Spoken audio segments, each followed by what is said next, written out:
what's up, LinkedIn family? Wow, we actually have all of Team Tim here this week. Like, how the heck did that happen? I know. I tried to join last week in the monsoon as I was driving through New York City. What normally would take me 5 or 6 hours literally took me 10. So that all kind of reverts back to disaster recovery and everything does. And everything else, like, right? For those of you that didn't see New York last week, it was underwater, right, Tim? I mean, you lived through it. Didn't you have to, like, walk your kids home in that monsoon? It was a disaster. It was like an extra kick in the, after a full week of rain. So, but it was incredible this week. So I was camping, so. Yeah. We got the last minute. Yeah, I'm camping. Oh, that's right. You told us like 5 days before, and we all ignored you. Right. So it was all good. We had a cyber criminologist on, so a lot of talked a little bit about the dark web and the ransomware industry. So just covering the bases on like how it all works on the other side. So cool. What the dark web's a thing? Like, isn't that like Spider-Man on a bad day, he gets a dark web? Bad jokes. That's a bad joke. It was terrible. All right, Tim, let's go. All right, so without further ado, I'm Tim Golden, founder of Compliance Scorecard, aka Compliance Risk. We bring here every week some training, some education, some ways that we can help MSPs shift left. We're joined by our friend Tim Schnurr at Cavello. Tim, say hello. What's going on? Cavello, data discovery, PII discovery, things like that. We also do a bunch of other stuff, so check us out. A bunch of other stuff, yeah. Throw it to Jesse. Yeah, and then Jesse, my friend, as always. Hey, everyone. Jesse Miller, Power PSA Consulting. We help MSPs build, scale, and profit from security programs. And we are very excited to have Matt join us this week. Matt's been a longtime friend, partner of us here at Compliance Scorecard, pretty well known in the space. All you Jersey folks know him down at the ICS Squared chapters. Yeah, well, because the dyslexic guy in acronyms, right? That's how I roll, right? So, Matt, say hello, welcome, introductions, all that fun stuff. Hey, everyone. Thank you for having me, Tim. Yes, it's always been a pleasure working and driving alongside of you. Met Tim Schnurr a couple times, and Jesse, pleasure to be here. So what do we do at SVAM? I'll give a brief little part about that. I'd say we're a growing cybersecurity practice focused in on the risk assessment area, very much aligned with Jesse around the VC sewing, and really building strength through security and compliance is where we specialize. And there's a phrase I have, which is making IT matter. I think that's what security plays a very good role in doing, right? It helps make IT folk matter, because a lot of our problems stem from them being unheard, undervalued, and not budgetarily aligned with the risks that they have to face. Good stuff. Good stuff. That resonates with our show here. I think a lot of 25 years in the MSP space, right? So I've built, sold, acquired, been acquired, merged. So I've done that whole path. I left that to come over to SVAM to build out and really focus on cybersecurity as it's distinct out of the MSP space. But my heart's always with the MSP people. I know how stressful it is to deliver when everything should be easy and isn't. Nice. Well, you're showing us all up with a nice shirt there. I'm like sitting here I should probably go get like a button down, or at least Jesse's got, but I would expect nothing less than flannel from Uncle Jesse. Well, I told you this before, as they call the all denim get up the Canadian tuxedo. I say the all flannel get up is the Minnesota tuxedo, and so that's what there you go. Love it. Well, surprisingly here in the Northeast in New Hampshire, it's kind of warm today, so I'm like in shorts and a t-shirt. Yeah, It's not normally in early October where we get such warm temperatures, but I'll take it because snow is coming. So. Anyways, what are we talking about? I keep seeing some people, Mike Parsons over there, plopping his LinkedIn info and his contact info. Maybe we should grab that and start signing them up for some things. Yeah. Hey, Mike, glad to have you here. Thanks for joining us. Looking forward to. Feel free to ask your questions. Feel free to put in the comments. Anything relative to today's topic. That would be great. So, what are we talking about? I saw something about scorecards. I'll kick it off. Scorecards. This is something we've covered a little bit. KPIs, metrics, right? Like, and Matt actually started. We want to make IT matter. We want to make IT. We want IT people to be heard, right? So, security scorecards, security dashboards, right? Like, we brought this up. We're actually talking about it again at IT Nation. Tim, Jesse, Kyle Christensen, about what are some of the metrics that engage and actually matter, right? Like, and you hear about these things. If you Googled scorecard and MSP right now or IT provider, you would probably get a different answer on every single web page on like what they've actually built and what they're actually showing. And the question is, how much do MSPs or security providers actually engage and get in-depth conversations with their customers, right? How are they helpful, or how are they actually like spurring conversation? So, Matt, love to hear kind of your thoughts. And I think you mentioned security scorecards or dashboards somewhere on your website or something you're working on. Certainly with 25 years experience, the things on those dashboards have changed dramatically, but tell us some of your experience or some of your stories of where you've had success here. Yeah, so I mean, it's difficult to form. This, it's hard to boil this down. So if people in the audience have questions, please just bring them here. I'd love to answer some specifics. But so if I kind of see where we're headed here, we're looking to kind of form what it is that you present as a technology entity, as an MSP, right? Whatever form that takes, about how security is working inside the org, right? Yeah, I mean, well, you're probably selling them something to start with, right? And so from a sales, from a sales perspective, whether you're selling it or presenting it to a board, to me, it's the same kind of thing, or an executive, whatever it might be, right? You're either selling it before or after in some way, shape, or form. And how do you present those metrics? Yeah, I mean, look, it's tough. There's some really simple things, I'd say, which are how your people performing on your phishing tests, which we can get into a whole other discussion about phishing tests, but how are your people performing on training? And I think we want to rephrase it as education moving forward, right? You're not training people, you're educating them, so that you're kind of lifting them up, not telling them what it is. And so those are simple things, I think, excellent engagement points for MSPs to people around what they're doing. They're kind of cost-effective tools to understand how an organization is performing in ways that help them prevent risk. Yeah. So as a follow-on to that, obviously we were talking before the show in the green room about vCISO and how that really needs to be a part of the package to effectively move the needle for an organization, right? So I'd love to hear from you. Speaking of talking about end user training or whatever else, what's some good pragmatic tips you can give our audience for when you first come into a client as a vCISO and you have to get integrated to their environment? What do you like to look for, and what metrics do you immediately kind of bubble up to your scorecard, so to speak? What makes up your scorecard when you begin to assess the posture of a new client? Jesse, going back even one step further, how do you sell that vCISO engagement to start with? Before we even get into kind of delivery, I guess. So I mean, I don't want to pretend to be a full expert in this, right? I'm always growing and learning. Where do I see that coming from?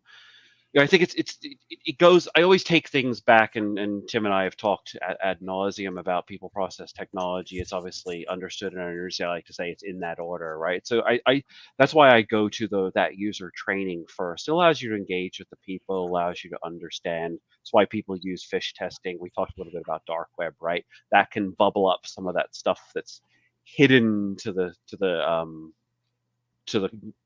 organization typically, right? They're not going to see that stuff. So I'd say, like, dark web breach scores, right? So understanding where the users come from in terms of how they're using. So password manager is a good way to do that, right? Understanding these are simple things, but they're understandable and digestible to a lot of people. So making sure they're doing these good practices on education, and then parlaying that into password managers, because these are all the things that are the risk. They sound simple once you've done it a couple times, but they're good entry points. And then you can start to talk about, other things that go into a vCISO practice. But in terms of entry points, there. So I do this every time. I hate the vCISO, CIS. It's fractional, damn it. It's not like everybody works remote, thus being virtual, right? So the virtual CISO, no, you're a fractional person. And back to Tim's comment about how do we sell this?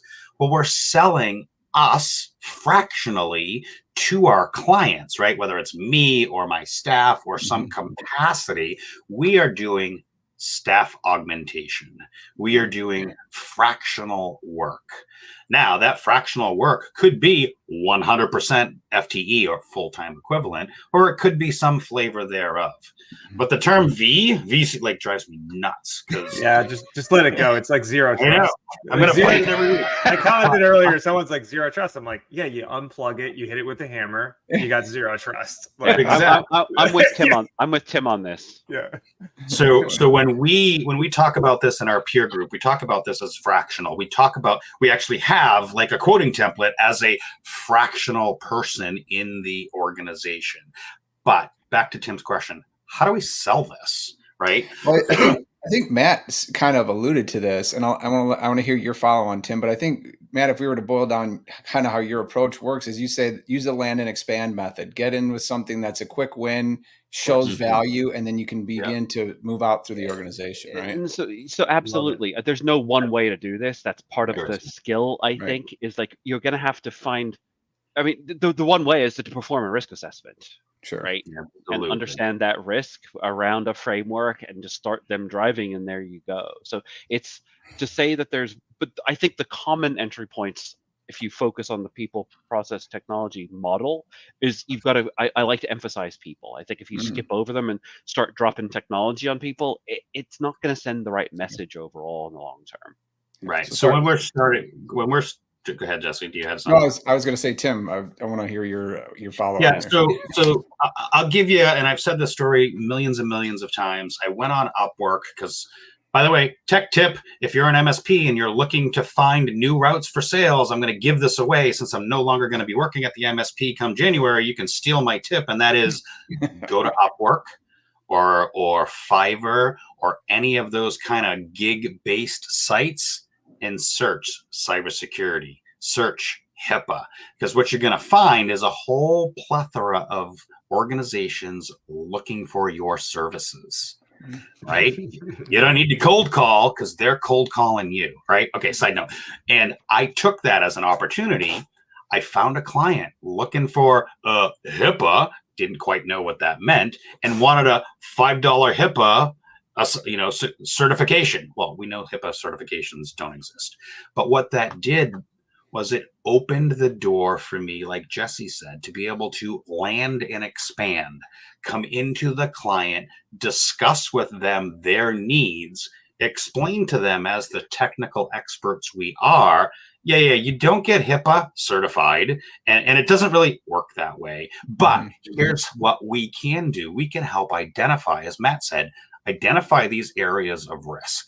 And you know what? We'll come in, we'll do an SRA, a security risk assessment, and we'll identify those areas of risk.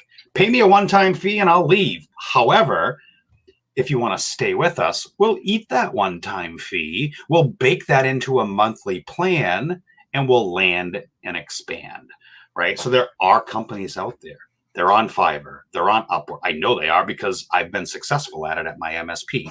Now you're all going to jump on that bandwagon. Yeah. Well, I was going to say, but there's something, important there, Tim, is, we talk about finding buyers in the buying journey who are past the education stage and are in the actively looking for a solution stage, I know I have a problem stage. And so, like you said, when you're going to those sites, you're finding people who are actively searching out that risk. And so, Matt, from your perspective, with your long tenure in the industry and in security in general, how are you seeing things over the last 5 or even 2 years? Are you finding that more business is coming to you than you having to search it out, or do you still find that you're having to go actively look for leads? Give us a little bit of your take on how that's looking from the landscape from your perspective. I think there has been an increase in people understanding what cybersecurity is that has led to, through our network, right? Through people who know what's what, where they kind of come out and find me, right? And that might just be my maturity. That might be, the shift. So it's hard to say because I haven't been consistently operating in the same capacity. Right. So I don't think it's fair for me to kind of make that overall comment. I think security is a difficult one, right? Because a lot of it is guidance of IT practices. I had a wise person once tell me that at 1,000-person company, you need 10 IT folk and 1 security person.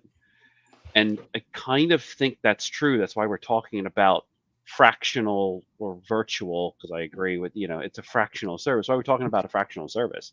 And it's also how we build expertise, right? Because we can see this broad range. So it's perfect for the kind of consultation level. But yeah, I think to go back to where you're kind of aiming the question, which is how does business come in?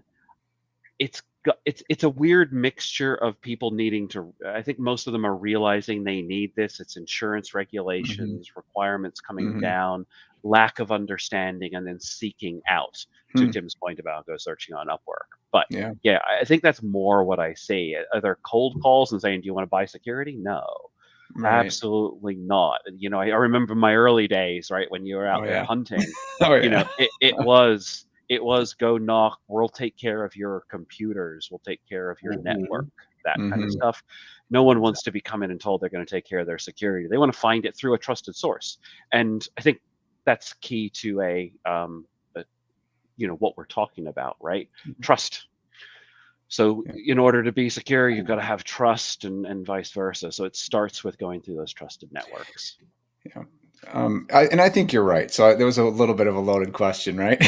But I think we're in a spot now where it's less about going and seeking out this work and focusing on a specific type of work and creating that funnel to be able to field efficiently and, build our ICP, ideal client profile out, to focus our skills and our resources to be the best in that particular vertical that we work in. So yeah, I couldn't agree more. And I think I like to ask new people that come onto the show because, I could be in a bubble, right? But to hear you say that it kind of jives with what we're hearing and seeing as well. So it sounds like that ICP, like they all have a particular pain point, right? You said wait a minute, healthcare, it's HIPAA.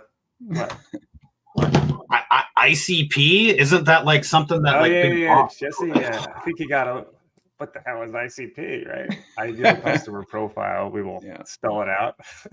bring up getting mugged last week, but Jesse.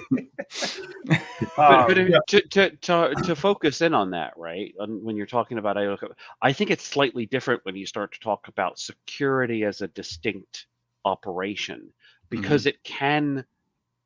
Yes, there are frameworks that operate, but there's security is kind of a practice that goes across a lot more easily than I think IT does, right? Where you need to be familiar with the systems that people are running or the ERPs, whatever it might be. There is security as a practice steps away from that understanding, as long as you know the the basics of the ERP and what it's kind of doing, I think it crosses boundaries a little bit more so. Yeah, and I think maybe I want to define categories here, because I agree with you and I don't agree with you, if that makes sense. Yeah, I want to clarify that quickly. Disagree with me. Do it. I think you're correct, and when you're talking about managed detection and response, right? When you're providing a detection service and it's more of a transactional focused, hey, we're monitoring endpoints, we need to find compromise. Yeah, we don't care necessarily if it's a healthcare or a finance client. However, if you're operating as a VCSO and you have to be a business partner to that business, you have to dig in and actually know how they make their money. You have to know their business processes, and you have to be familiar with that. And so I'm actually going to be talking about this a little bit at the talk I'm giving. I think it's Tuesday at MSSP Alert Live. Yeah, on Tuesday. Awesome. And I compare it to a slot machine, right? So one ICP, you have 4 things you have to do for every client. You have to sell to them. Wait, you have stop. to. Let me do this. Start over. Okay. What's the 4 things? Jesse, what are the 4 things you have to do for every client? So for every client and every service that you offer, you have to know how you're going to sell it.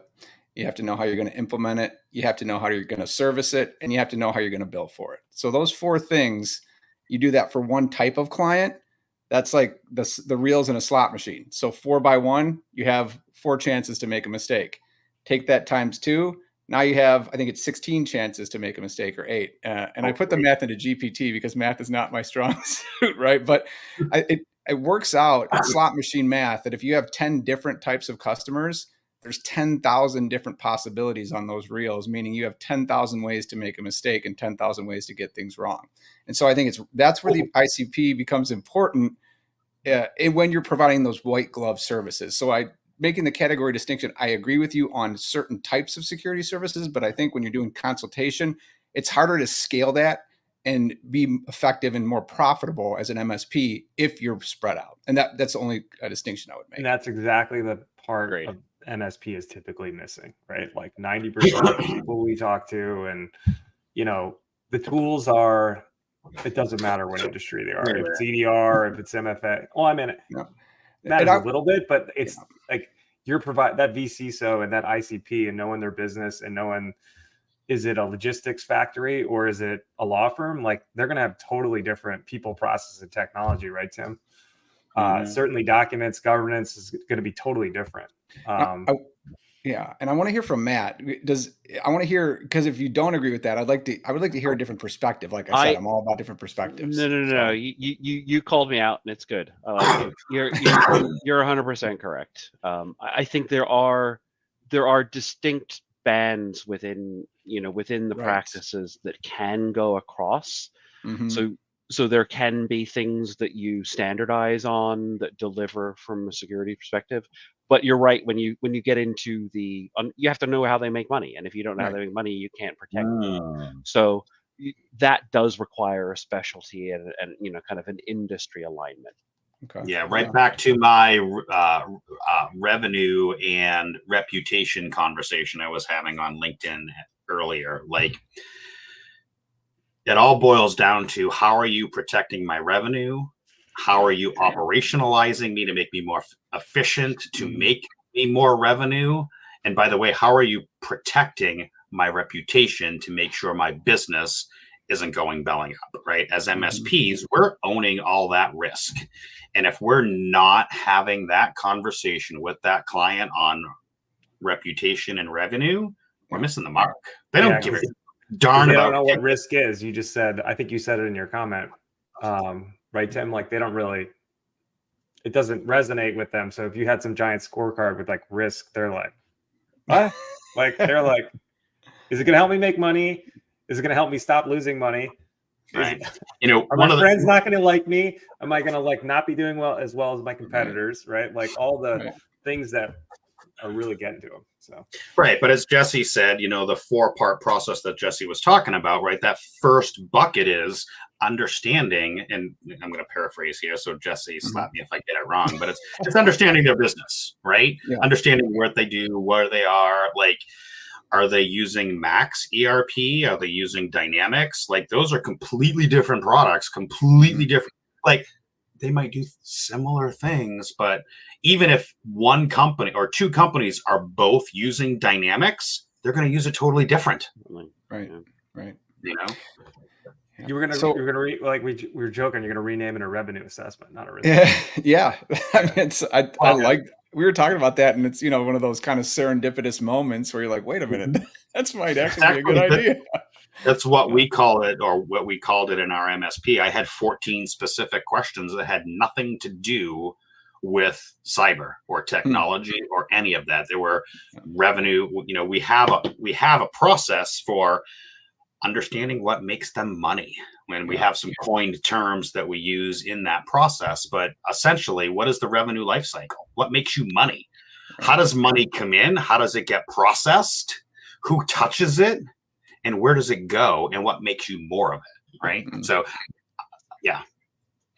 Let's see. Here's a question. So we had some interesting dashboards, like thoughts that I kind of put together, Matt. And one of them was like, we had John Harden. I'm sure you know him from Saslio, Avik.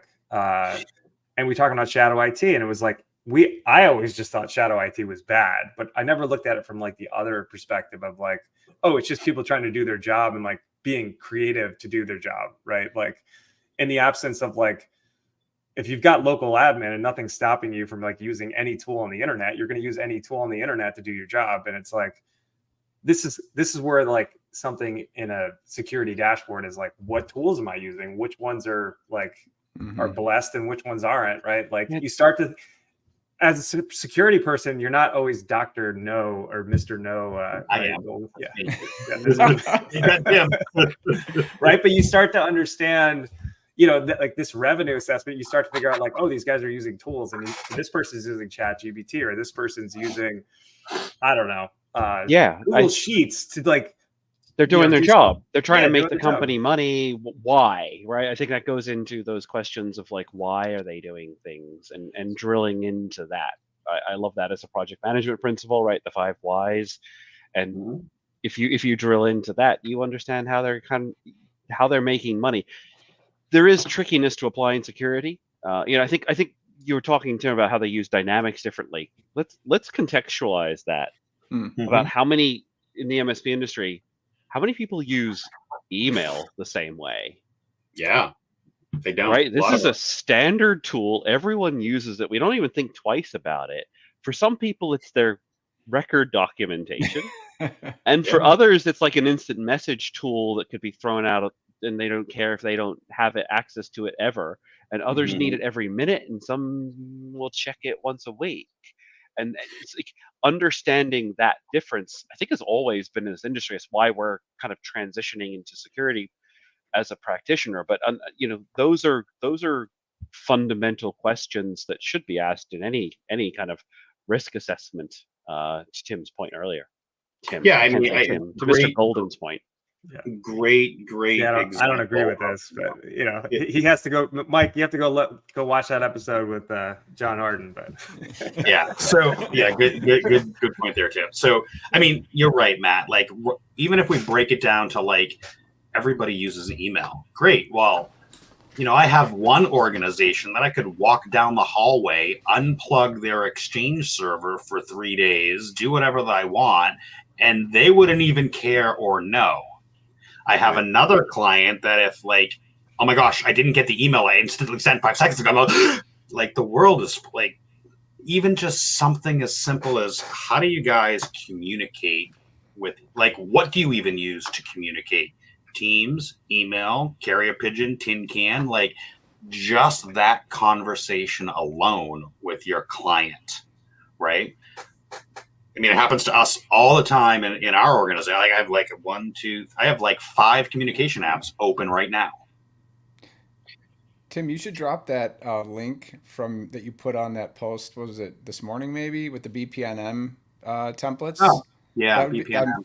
Just to sit down and start doing those with your clients about how they're doing things and when do things go to us, when do they go out to a third-party supplier. That could be something good to get the conversation started with your clients doing some of the stuff that you're talking about. So I don't know. I appreciated that post. So thanks.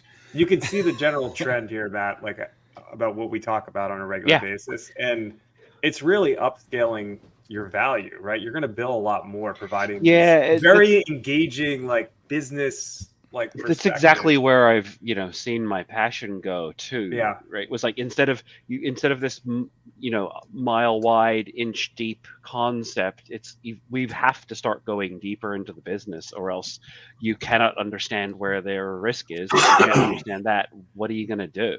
How are you going to protect them? Yes, deploying EDR helps. Don't get me wrong. But it's not, that doesn't answer yes on all of those questionnaires. It doesn't answer yes to any compliance controls. It doesn't really help the posture. It's a standard, but we need this business understanding. Absolutely. Yeah. And then while you're there, you start to realize like, oh, you could have this digitalization project or whatever, right? You'll start to unearth opportunities by probing and engaging deeper with that, with that small business. So yeah, Mr. Golden and I have to call him that because I hate saying Tim right now, is often we've engaged around that, because if you don't have the ability to engage at the business process level, you're not gonna learn. You're not assessing the company. You're not going to learn what they do, what makes them tick, where their risks come from, why they're suddenly out of the office for a week and haven't responded to you, right? These are simple things, but a lot of our risk lives, security risk can live outside the organization too. That's another challenge that has come up, right? This is where most of our hacks come from, is people reusing passwords outside of the organizations. They can do as much as you want with thinking that shadow IT is bad IT. It extends outside the organization, and you can control that, but you can't control them out with technical stuff. So you've got to understand them on a personal level. Well, I've been waiting to re-ask this question. And so I'd love to hear from you, Matt, that integration piece, right? We've gotten past the sale. We're working with the client. What are some things that you like to look at quickly to point you to the health of an organization and their security hygiene? What are some of those things you put on your scorecard, so to speak? Ooh. All right. Gotta say hi to Henry Tim, though. Hey, Henry, thanks for joining us. But hey, Matt, you go. Hey, Henry, how are you, sir? There's one thing that always stands out to me, and I do it because I can see it from a distance without having to go talk to the org, and it's the amount of information you can get from DNS, public DNS, and from their email records. So you can, I think if you understand where their DNS records are going, the history of their certificates, you can look into their DMARC, DKIM policies and understand how that's all configured. You get a really good idea of what they're doing. I mean, an SPF record tells you a lot, right? Tells you who their marketing company is often, tells you how they're sending out emails, where, I can look at an MSP and see where, where their PSA is sending emails from. But you can learn a lot through those public records. So that absolutely makes it into my assessment. And I love calling out DMARC. I think DMARC is one of the easiest things to implement once you do it. But without it, you're not managing email properly. Right. Oh wait, did you runs over and checks my DMARC record? Hold on a minute. In my other browser window. You got a new domain there, so it's probably relevant. I know. I actually haven't set it up yet either, where it's basically just got a placeholder for now.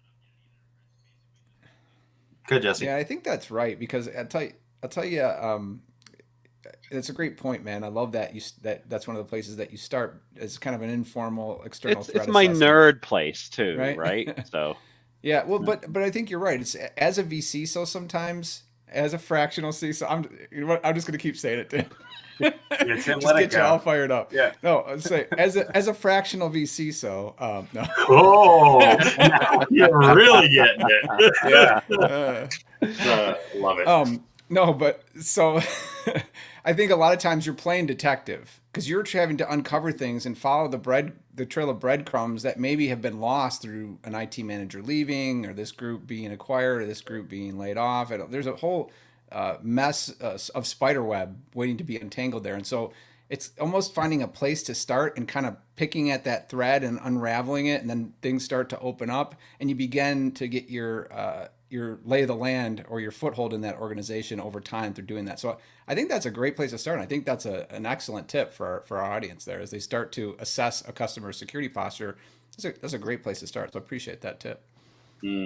Love the analogies, right? And we know we're all about analogies here. So scorecards is kind of the idea of what we're talking about here. Compliant scorecard. And I really, so full transparency, Tim Really? Schnurr set this one up this week. He named it this week. I had no idea because I was gone, right? I was swimming my way through New York, and then I was like, oh wait, scorecard, I should probably be on that one this week. I named this 8 weeks ago. Before you even came up with this compliance scorecard thing. Maybe that's I think we've got a Genesis problem here. Yeah. So but here's the thing, right? Clients like data they can relate to. When I think of the word scorecard, they can relate to that, right? Like they have a golf scorecard, or they're not the New England Patriots scorecard, right? They have something that they can relate to. And so to kind of bring this full circle, when I'm thinking about scorecards and I'm thinking about relatability, like tossing out the word risk, yeah, okay. But being able to say like, hey, your risk scorecard is XYZ or ABC, right? Being able to help them visualize the data that matters, right? And I'm just going to bring it all the way back to Jesse's ICP, ideal customer profile. You need to know who you're talking to, right, Jesse? Because that conversation on what goes on the scorecard is going to be completely different, maybe even in the same client. And why would that be, Jesse? Why would that be different? Well, I think Tim Schnurr put a post on LinkedIn this morning that it was like, what were your big takeaways from 2023? And I thought about that, and I said, mine has got to be that you have to infuse copy into every piece of communications you do in your business. No more of this compartmentalizing. Marketing gets an MQL, they pass it off, and that's all we ever think about it. In your scopes, you should be using copy, because if you know your ICP, for example, an SEC regulated client, you'll know that there's rule changes that just happen and they have to report breaches and all these different kinds of things. So if in your scope, you put as one of your deliverables that you'll work with their compliance team to help them fill out their 8K reports and their 10K reports, they're going to already be ingratiated to you and be looking at you as the expert in the industry, rather than someone who says, we'll work with your leadership team to strategize and provide initiatives for your internal security, or some bogus nondescript phrase. So I think it's really important to infuse those things throughout your process. And that's why I talk about XOps and taking an XOps perspective to the way you do operations throughout your MSP. Oh, you mean so stop having Chat GPT write my crappy marketing stuff that says, we'll work with your team. Obviously, you're going to work with our team. That's what we hired you to do. No. As Tim pointed out, oh, you're an SEC regulated customer. There are new regs. We are going to do X, Y, and Z only for those things. We're not going to do everything. We're going to explicit, and as Brad Gross always tells us, be explicit in what you are going to do and what you're not going to do, right? Like there's, And taking it a step further, even, I'm gonna get on my high horse for a minute here, because I really think it's important, is using those persuasive writing techniques, even past scoping, past getting a sale through, as we move through the organization in a day-to-day. Like you said, not everyone, security's not fun. It's not like, yay, we get to do security today, but it's necessary to protect us. And so if you want to get people aligned with you, you need to be able to write persuasively. And so that means when you send out a memo on some vulnerability, it's not a wall of text that people just immediately pass off because it's from the security team. It could be something catchy on the headline, or using a hook for your security email memo, and then getting a little bit of playfulness in it and doing things like that to get people engaged and get them to actually read it. We have to start thinking that way as an industry to be able to affect change within the organizations we're working in. So I'm very passionate about that. You said a key word that I've always loved, which is engagement. I think engagement is the key, right? It's why we're all here, because we're all engaged with each other. But if you're not engaging at every level, to your point around those extended operations, you won't succeed in there. You've got to you've got to get engaged with your clients, you've got to engage with your employees, you've got to engage with your family, but making sure that that's all happening, across the organization from a security perspective is probably where I've seen most of my work/success, right? Is making sure that the HR department understands why they have to do these background checks. Right? There is no that you don't just go to them and say do it. You got to understand why and tie it into the existence. And you can throw a book at them and say, well, it's required. But there's a much nicer way to do that where they're going to help you and it's going to help the whole organization if you do it in a way that is engaging them. Yeah. And that's why it takes so much time, right, Jesse? This isn't you don't get to just kind of like walk in, slap a policy book on the door and walk out. You've got to go and engage. And I think that's part of the challenge with the MSP space, right? So, I mean, a lot of us get into this because we're tech nerds, right? Matt, you talked about DNS, right? DMARC, MX records. Like, we geek out on this tech stuff, right? And I got my neighbor making donuts because that's what she loves. And she's an amazing cook. And I love what she does, but she doesn't even know what DNS is, right? She doesn't care.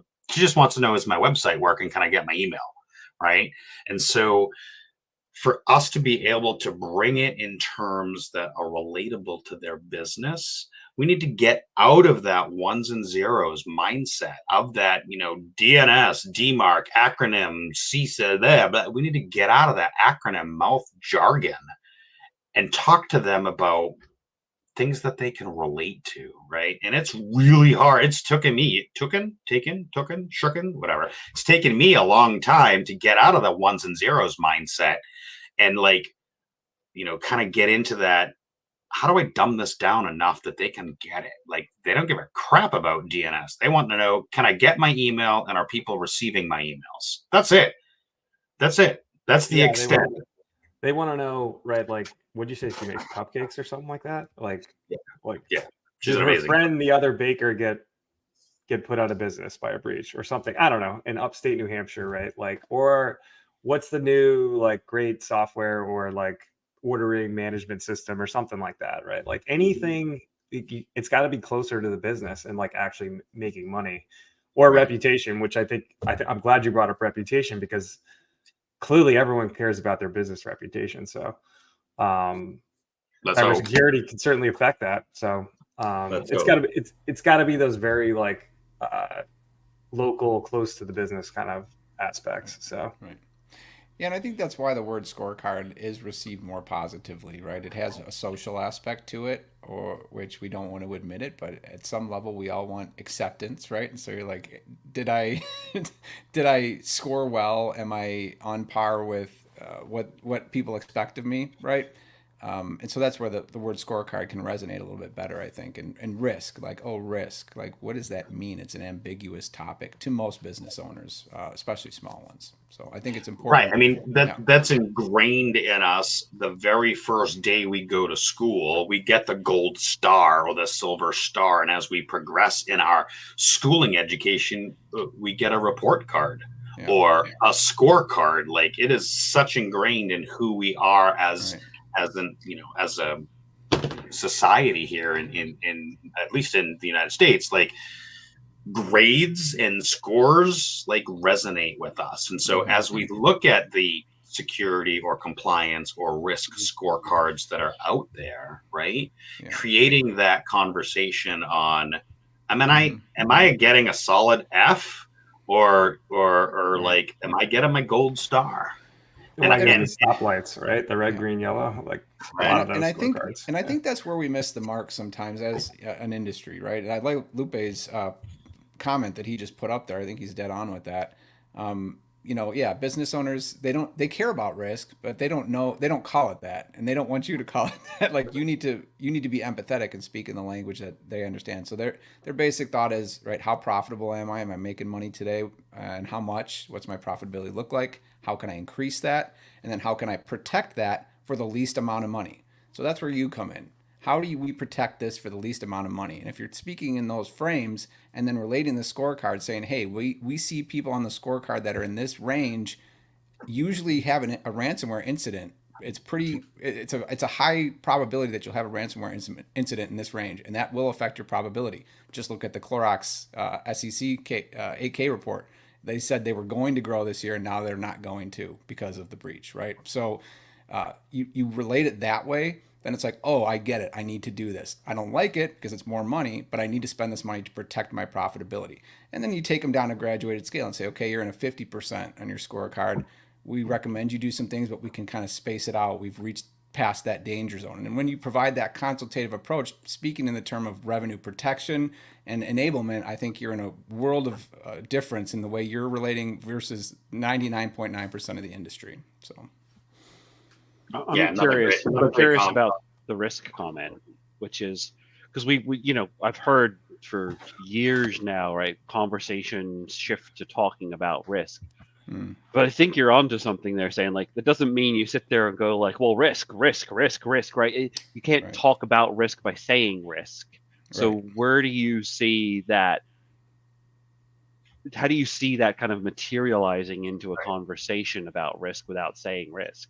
I like to say a penny protected is a penny earned. Love that. Yep, I love that. You know, it's about protection, right? It's protecting enterprise value, which is, as a small business, they're probably not going to really like grasp that as much, but cybersecurity is basically in place. And I love that comment on, they need to understand kind of the ROI and why they're like, what's the investment, not the cost. This isn't a running cost, right? Like how are they getting back something? And, I'm a vendor particularly, and I think that is one of the most important things that we should be striving for as vendors. Like, how do we provide insights that go directly into this conversation, right? Like highlight risk, highlight our ROI that the service providers are doing. And it's like, how is that moving the ball? It's very hard.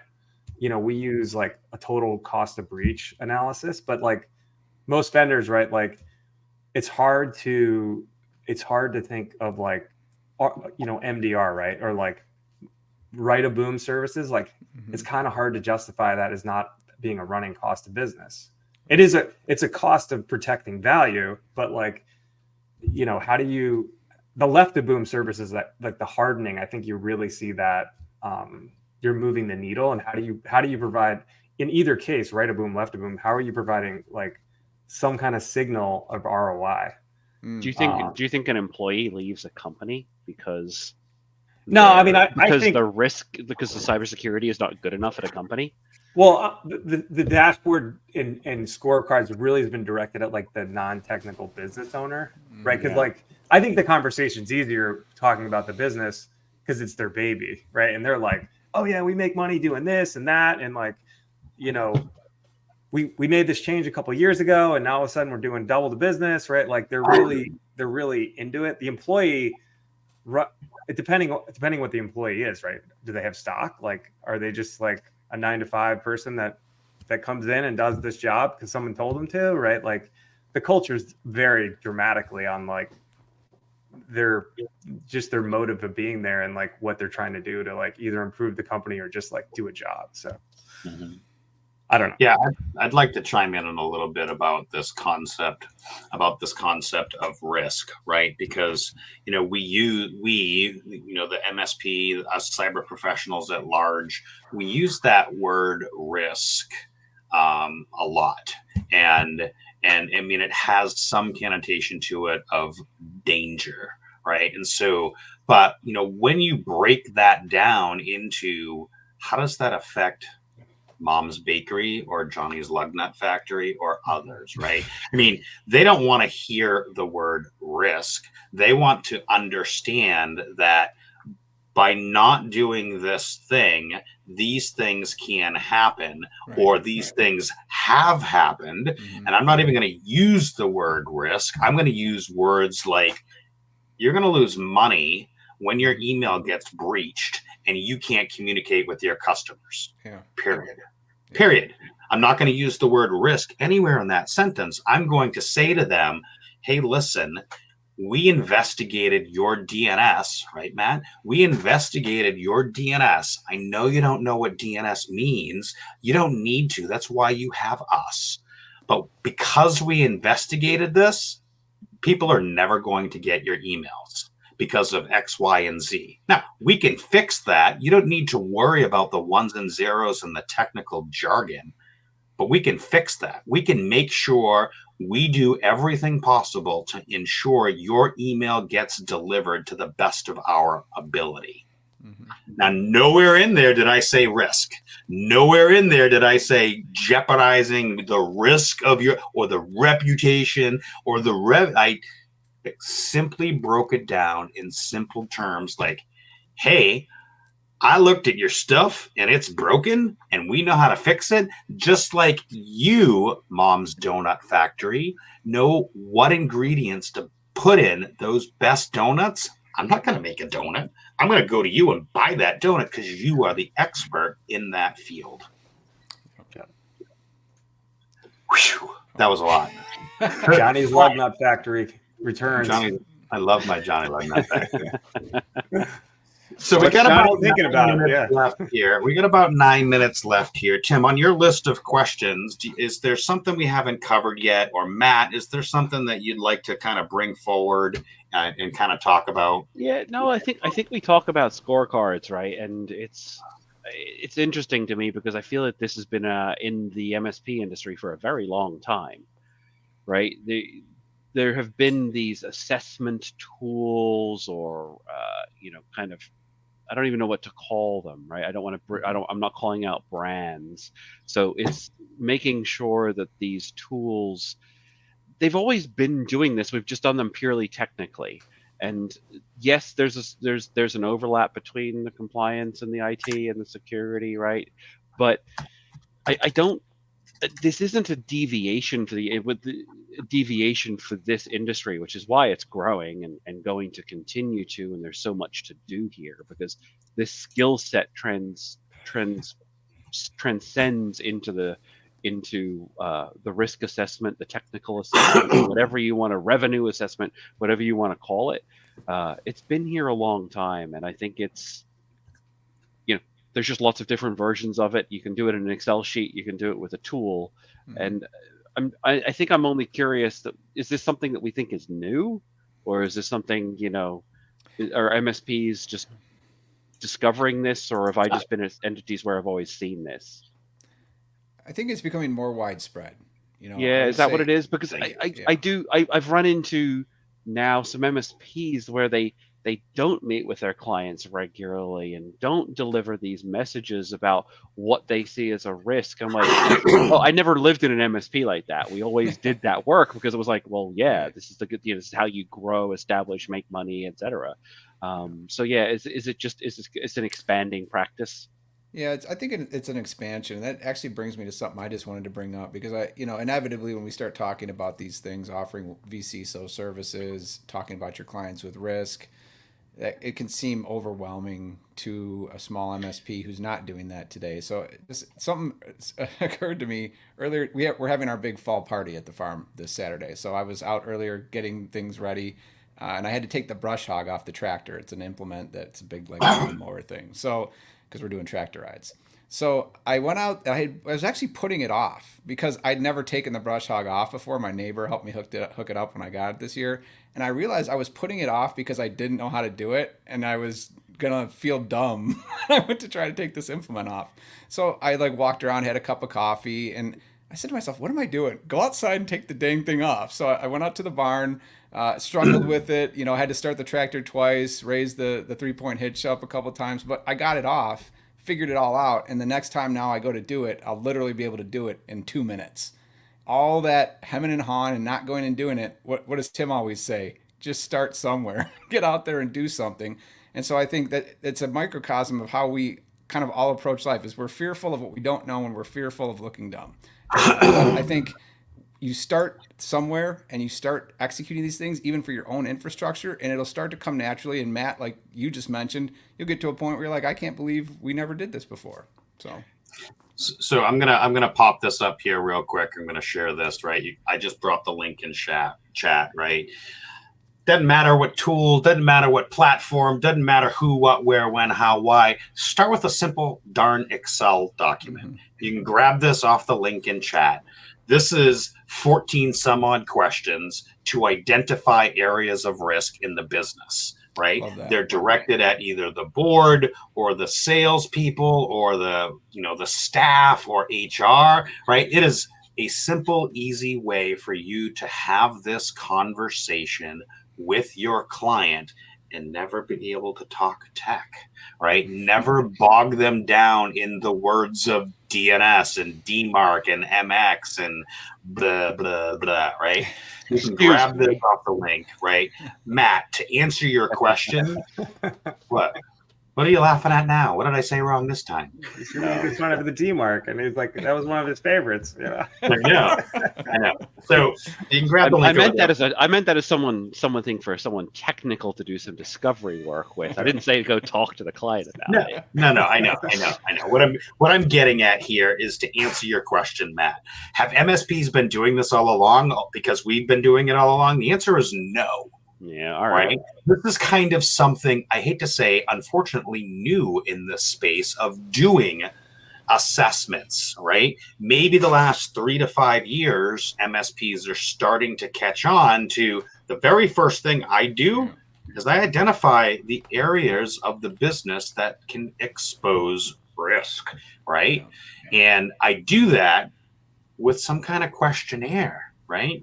MSPs for a long time, we've talked about the evolution. They go from fixing mom's computer to fixing everybody's in the neighborhood's computer, then realizing I can make money at doing this break fix stuff. And they iterate and iterate and iterate. Now here we are with like, oh, I got to do this cyber stuff now. How do I do that? So. Yeah, no, I agree with that as well. And Henry's got some good comments here. Yeah, the rising maturity. QBR, right? That word. That 3-letter acronym didn't really exist. That's fairly new, right? It's not a ConnectWise invention or in that term, right? So QBR, no, that's an Alex Farling and Marnie invention. I agree. But yeah, just that you've got such little time with the customer.